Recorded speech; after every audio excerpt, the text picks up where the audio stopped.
అందరికీ నమస్కారం. అమ్మ మాట అమ్మాయి బాట ఛానల్కి స్వాగతం. కథ చెప్పుకుందామా? మొదటిసారిగా వీడియో చూస్తున్నట్లయితే సబ్స్క్రైబ్ చేసుకోండి, లైక్ చేసి షేర్ చేయండి, పక్కనున్న బెల్ సింబల్ని ప్రెస్ చేయండి.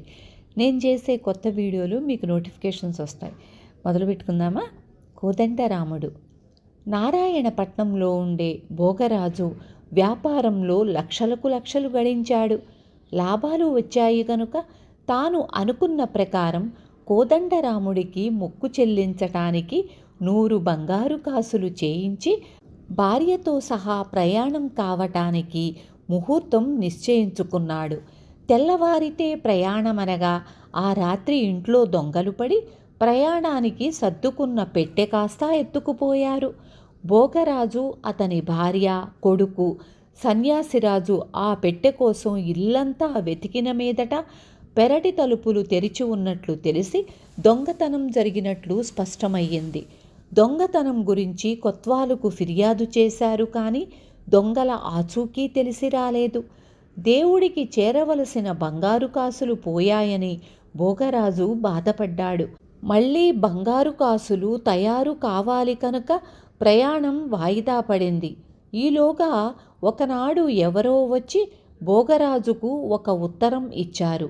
అందులో ఇలా ఉంది: పూజ్యులు దాతలు అయిన భోగరాజు గారికి తమ దయవల్ల మా అమ్మాయి ఇందిరకు వచ్చే ఆదివారం వివాహం నిశ్చయమయ్యింది.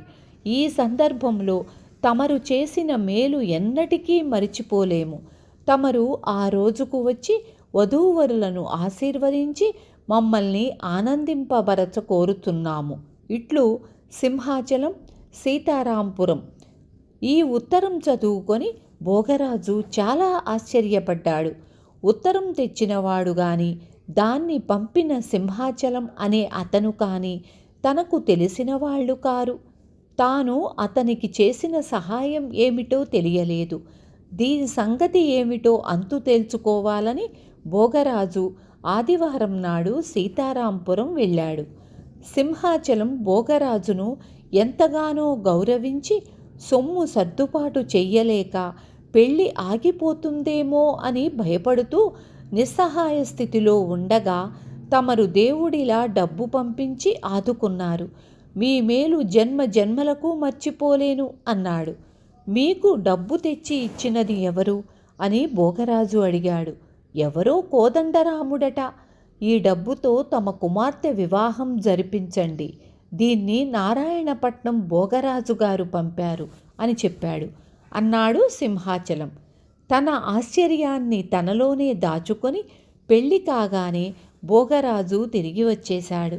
మర్నాడే విక్రమపురం నుంచి కొందరు రైతులు వచ్చి తమరు తవ్వించిన నుయ్యికి తమ చేతుల మీదుగానే ప్రారంభోత్సవం జరగాలి అని భోగరాజును నిర్బంధించారు. భోగరాజు వాళ్లకేసి ఆశ్చర్యంగా చూశాడు. అప్పుడే మరిచారా బాబు, నీరు లేక అగచాట్లు పడుతున్న మా గ్రామ ప్రజలకు మంచినీటి బావి తవ్వకానికి గాను కోదండరాముడి ద్వారా డబ్బు పంపించారు కారా అని అన్నారు రైతులు. మళ్ళీ కోదండరాముడు. భోగరాజు తన ఆశ్చర్యాన్ని బయటపడనీయక ఏదో జ్ఞాపకం వచ్చినట్లు అభినయించి సందర్భోచితంగా వాళ్లతో ఏదో అని వాళ్లను పంపివేశాడు. తరువాత అతను విక్రమపురం వెళ్ళి అక్కడ తవ్విన బావికి ప్రారంభోత్సవం చేసి గ్రామ ప్రజల ప్రశంసలు అందుకొని తిరిగి వచ్చాడు. తాను మొక్కుబడి తీర్చేటందుకు చేయించిన కాసులు పోయినందుకు కనికరించి సాక్షాత్తు కోదండరాముడే తన పేరుతో ఈ పనులు చేస్తున్నాడేమోనని భోగరాజుకు అనుమానం కలిగింది. ఇంకొకనాడు ఎవరో అపరిచితుడు వచ్చి భోగరాజుకు నమస్కరించి, అయ్యా, నా పేరు నాగరాజు. నేను ఒక భయంకరమైన వ్యాధితో బాధపడుతూ ఉంటే దానికి ఔషధం తయారు చెయ్యటానికి బంగారం కావాలన్నారు. రామాచారి గారు, నేనా బీదవాణ్ణి, బంగారం ఎక్కడి నుంచి తేగలను? నా చావు ఖాయం అని అందరూ అనుకున్న సమయంలో కోదండరాముడు అని అతను వచ్చి భోగరాజు గారు నీకోసం పంపించారంటూ కొంత బంగారం ఇచ్చి వెళ్ళాడు. రామాచారి గారు దాన్ని పుటం పెట్టి ఔషధం తయారు చేసి నా రోగం నయం చేశారు. తమ దయ వల్ల బతికి బయటపడ్డాను అన్నాడు.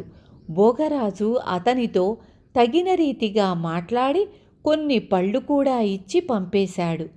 అప్పుడే స్వర్ణకారుడు చిట్టిబాబు వచ్చి 100 బంగారు కాసులు తెచ్చి అవి తయారు చేసినందుకు మజూరీ పుచ్చుకొని వెళ్ళాడు. భోగరాజు మొక్కు తీర్చుకునేటందుకు మళ్ళీ ప్రయాణ సన్నాహం ప్రారంభించాడు. ఆ సమయంలో పక్క గదిలో అతని కొడుకు సన్యాసిరాజు ఎవరితోనో ఇలా అనటం వినపడింది. రాజు, నువ్వు చెప్పినట్లు కోదండరాముడిగా నటించాను. మా నాన్న నిజంగా దేవుడే తనకు పేరు ప్రతిష్టలు తేవడానికి తన భక్తికి మెచ్చి అలా చేశాడనుకుంటున్నాడు. పాపం, మొత్తం మీద మా నాన్నను మోసం చేసి మనం సంపాదించిన బంగారు కాసులు మంచి పనులకు వినియోగమయ్యాయి. తన కొడుకు మాట్లాడుతున్నది వాడి స్నేహితుడు ఆనందుడితోనని భోగరాజు గ్రహించాడు. అతను మర్నాడు తన కొడుకు సన్యాసిరాజును పిలిచి అతనికి 100 బంగారు కాసులు గల సంచి ఇస్తూ, ఒరే, నేను మరి మొక్కు చెల్లించదలుచుకోలేదు. ఈ బంగారు కాసులు కూడా నువ్వే సద్వినియోగం చెయ్యి. నేను వినేలాగా నిన్న నువ్వు ఆనందుడు మాట్లాడిన మాటలు వల్ల విషయం తెలుసుకున్నాను. కోదండరాముడికి నేను ఇచ్చే కాసులు సద్వినియోగం అవుతాయో లేదో నేను చూడలేను. కానీ మీరు చేసిన మంచి పనులు నా మనసుకు ఆనందాన్ని, తృప్తిని కలిగించాయి అన్నాడు. స్వతహాగా సంస్కారవంతుడైన తన తండ్రిలో కలిగిన ఈ మార్పుకు సన్యాసిరాజు ఎంతగానో సంతోషించాడు.